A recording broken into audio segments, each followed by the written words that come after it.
پھر صحابہ کرام کی اگر معلومات لینی ہوں تو پھر کتابیں بھری پڑی ہیں، ان کتابوں کو پڑھنا چاہیے۔ یہ میں نے جیسے انٹرنیٹ سے آپ کو وہ معلومات نہیں مل سکتی، یا صرف اردو دانوں سے نہیں مل سکتی، واعظوں سے نہیں مل سکتی، اور فتنہ پرور لوگوں سے نہیں مل سکتی جو صرف ذہنوں میں شکوک پیدا کرتے ہیں۔ میری اپنی کتاب ہے الموسوعہ، الموسوعہ القادریہ فی العلوم الحدیثیہ، اس میں نے 70 ان کتابوں کا تعارف کروایا ہے جو صحابہ کرام کے احوال پر ہے اور طبقات پر ہیں۔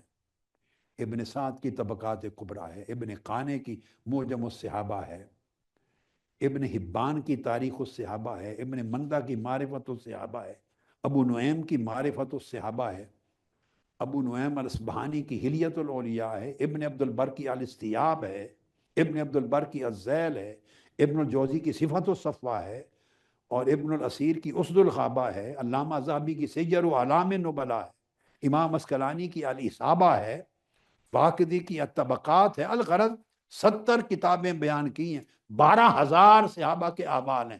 کوئی ان 12,000 کے احوال ان سینکڑوں کتابوں میں پڑھے گا کھنگال کھنگال کے سطر سطر، تو اس کو پتہ چلے گا کہ ان پر کیفیات تھیں یا نہیں تھیں، ان پر واردات تھیں یا نہیں تھیں۔ ان سب نے ہر ایک کے احوال میں ایک نہ ایک 2 4 کم زیادہ سب نے بیان کی ہیں، وارد ہوتی تھیں، مگر ان کی شہرت اس لیے نہیں ہوئی کہ ان کے ذمہ دین کے کام اور بہت زیادہ تھے۔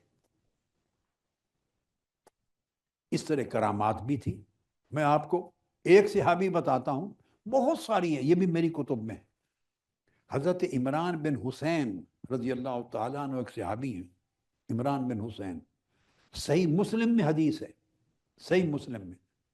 صحابہ کرام میں سے ایک عمران بن حسین سواد کے ساتھ، ملائکہ صبح و شام انہیں آ کر ان کے گھر پہ سلام کرتے تھے، اور دوسرے لوگ ملائکہ کا سلام کرنا سنتے تھے۔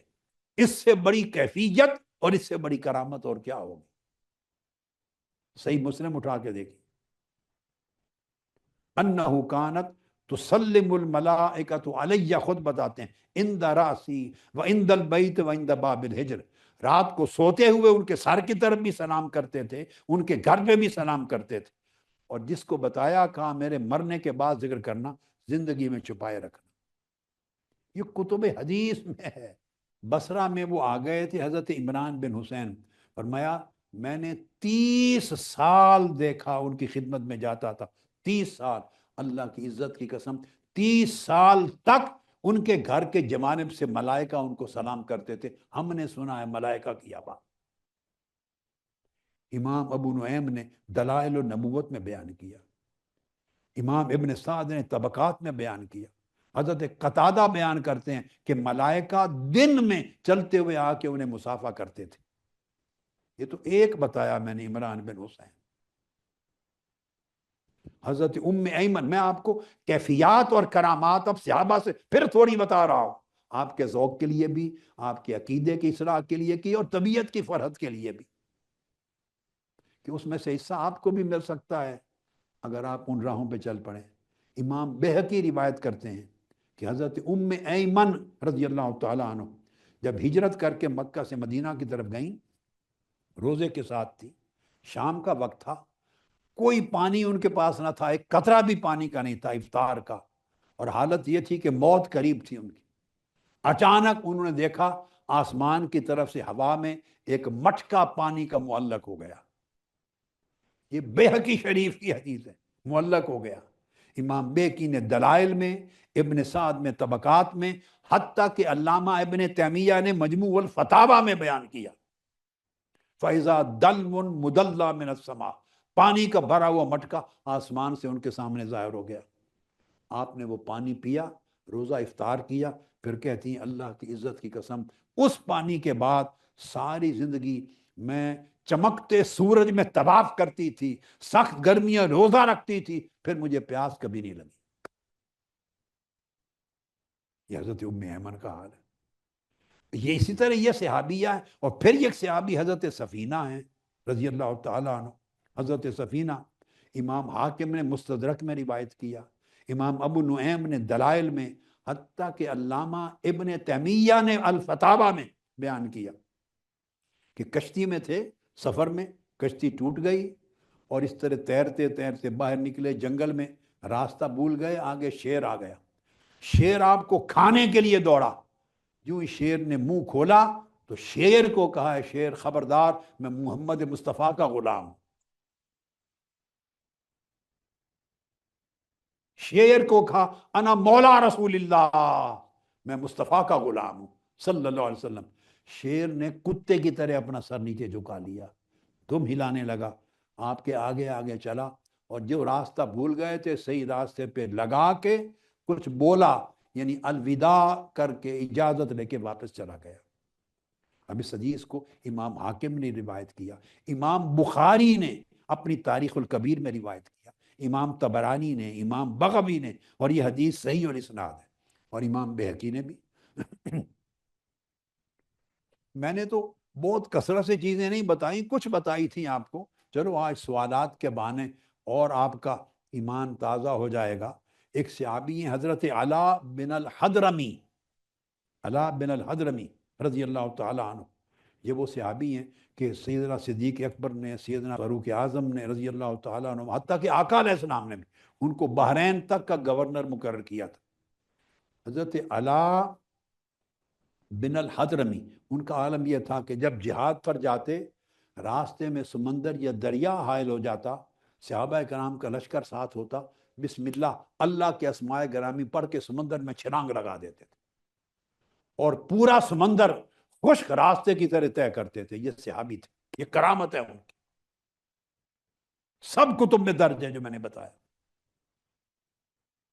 صحابہ کہتے ہیں ہم نے دارین کا سفر ان کے ساتھ کیا، آگے دریا آ گیا، انہوں نے یا علی یا حکیم کا ورد کیا، کہا میرے مولا میں بھی تیرا غلام ہوں اور ہم سب تیرے غلام ہیں، تیری راہ میں تیرے دشمن سے لڑنے کے لیے نکلے ہیں، ہمارا راستہ کھول دے۔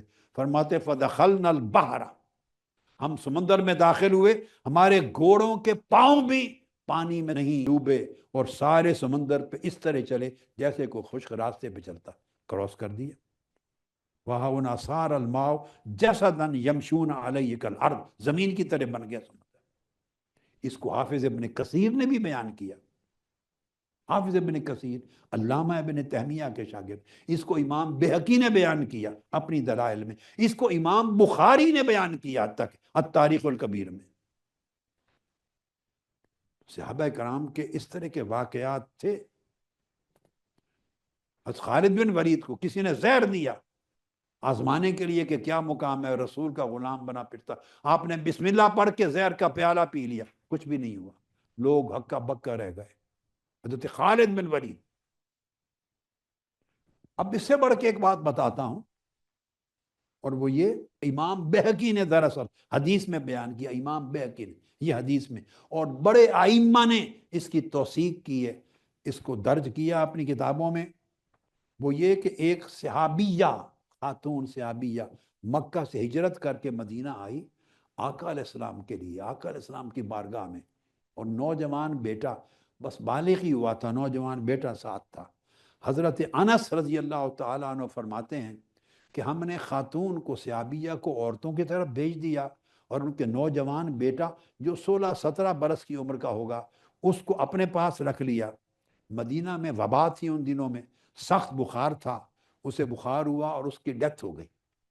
اب میں امام بہقی کی کتاب الدلائل سے دلائل نبوت کی حدیث بیان کر رہا ہوں۔